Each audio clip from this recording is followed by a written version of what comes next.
muncul 2 juta lagi. Terus turun, sejajarin 3 juta, 4 juta. Pajakin lagi.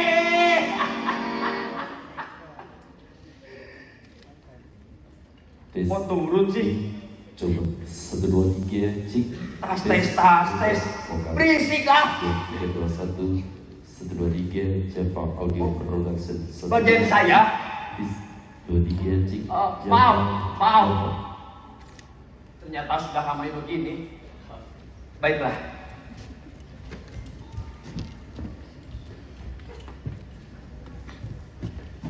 Assalamualaikum warahmatullahi wabarakatuh.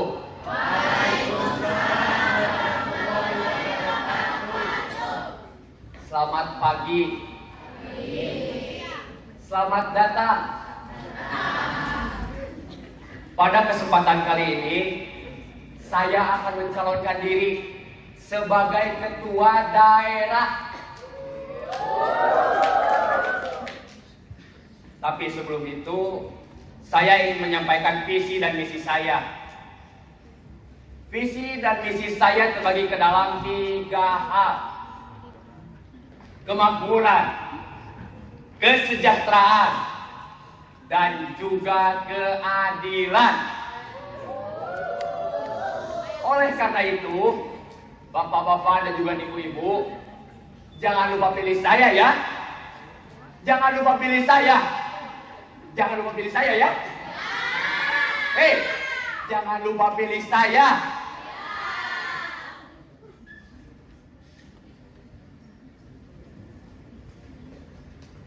Bu,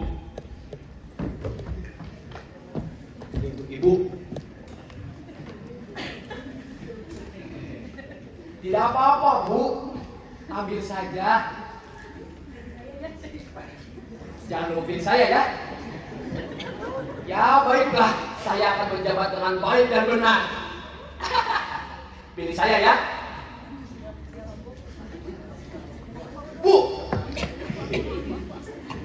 ini untuk ibu, untuk jajan anak. Ya sama-sama. Jangan lupa pilih saya ya. Nanti saya transfer saja ya.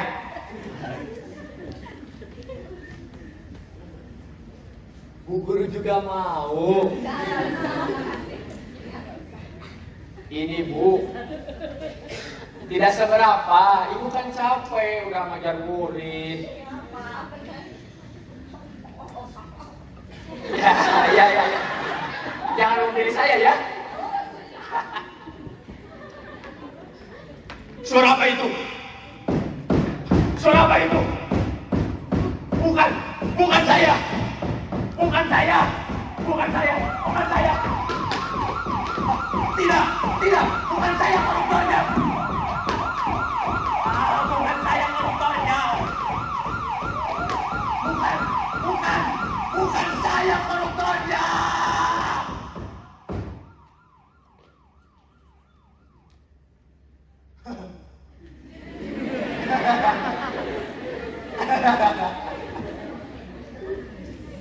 Kalau saya koruptor memangnya kenapa? Tidak ada salahnya, bukan? Saya hanya ingin memberikan contoh kepada koruptor lain. Tidak baik untuk menyembunyikan diri. Lebih baik duduk tenang di kantor pengadilan. Bukankah itu tempat yang paling aman bagi para koruptor? Lalu mengapa inisial S kabur ke Singapura? Mau ngapain? Lebih baik duduk tenang di kantor pengadilan, bukan?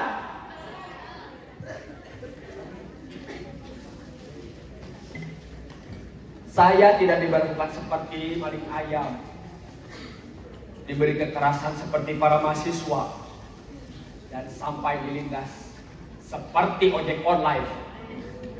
Tentu saja tidak. Ya paling kami ditanyai sedikit-sedikit, basa-basi atau mengintai hasil korupsi. Tak ada salahnya berbagi sedikit kepada hakim, kepada jaksa, kepada para penonton. Anggap saja itu rezeki buat mereka. Atau juga itu bukan uang kami kok. Itu uang masyarakat.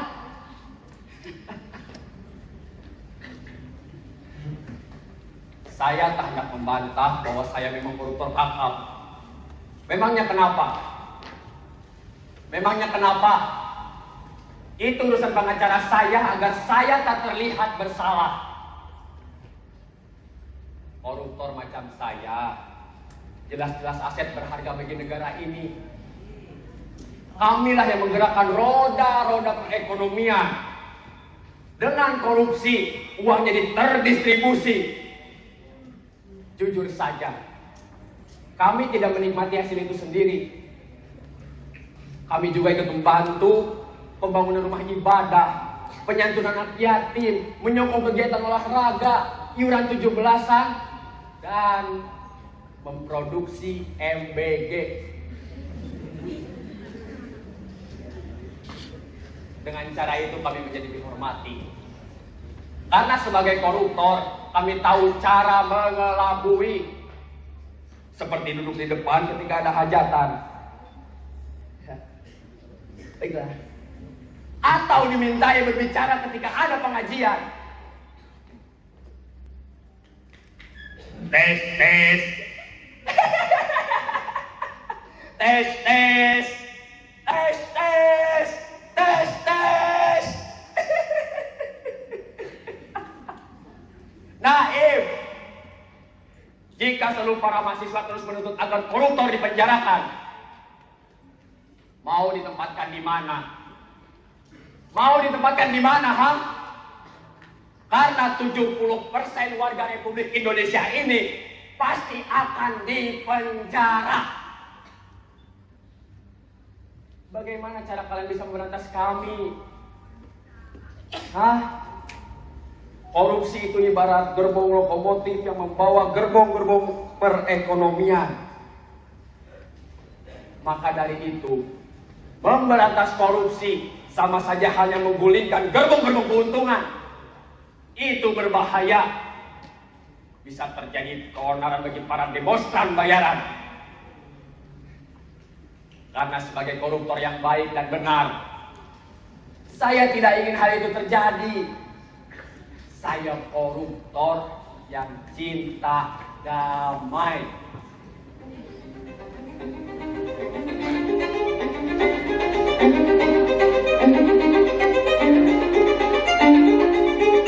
Penjarakan para koruptor! Penjarakan para koruptor! Penjarakan para koruptor! Negara anti korupsi! Negara anti korupsi! Negara anti korupsi! Negara anti korupsi! Pasti para koruptor! Pasti para koruptor! Hukum mati para koruptor! Hukum mati para koruptor! Hukum mati para koruptor! Hei, tenang, tenang, jangan terlalu menunjukkan kami. Kalau soal unjuk kekuatan, kami juga bisa menggalang aksi besar-besaran. Pikirkan, jika seluruh koruptor di negeri ini mogok 1 hari saja, ya 1 hari saja, dari mulai kantor RT, RW, kecamatan, kelurahan, hingga istana negara, pasti mendadak sepi. Karena semua koruptor mogok. Ya, jangankan ngurus-ngurusi surat, bikin KTP, WC umum pun gak ada yang mau ngurusi. Karena semua koruptor mogok. Bagaimana cara kalian bisa memberantas kami? Bagaimana? Karena kami ada di setiap penjuru sendi negeri ini. Kalian seperti mengamputasi tubuh sendiri. Mengamputasi tubuh sendiri.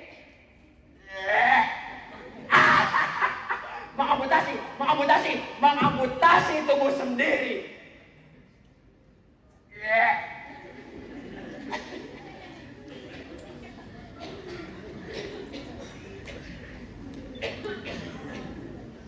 Karena itu,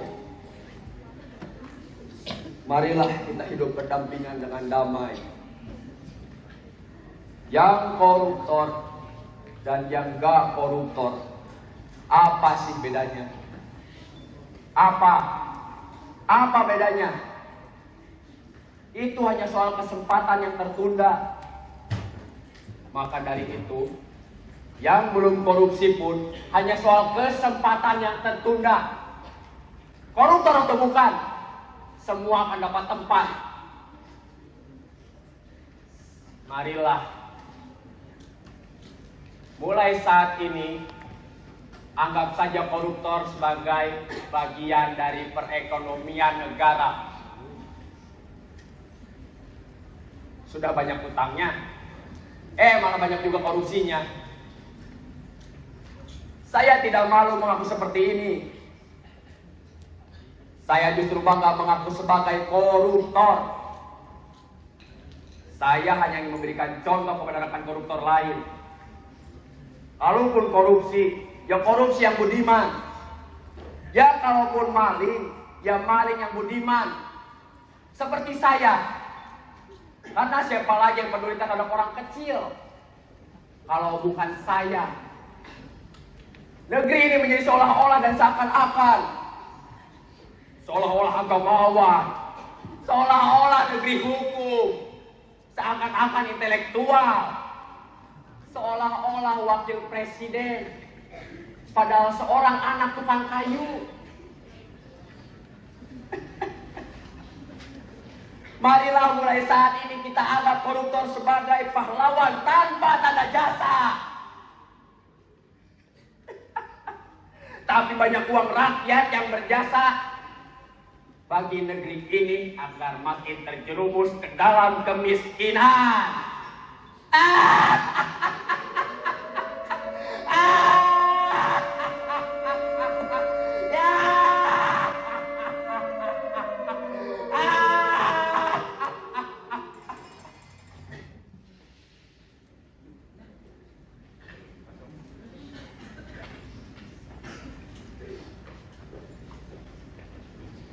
Terus terang saya lelah terus hidup begini. Ini merendahkan martabat saya menjadi buronan kelas patroli dan buset. Lebih baik duduk tenang di kantor pengadilan, ketemu dengan koruptor-koruptor lain, berbagi pengalaman. Bukankah lebih enak begitu? Tak heran para aparat hukum itu masih saja sungkan-sungkan menangkap koruptor macam saya. Apakah koruptor macam saya adalah satwa liar yang mesti dilindungi? Karena itu saya di sini minta diadili dengan cara yang sebenar-benarnya.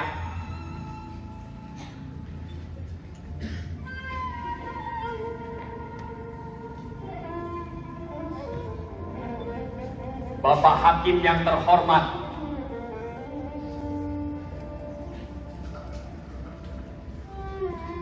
tolong tangkap saya. Tolong tangkap saya.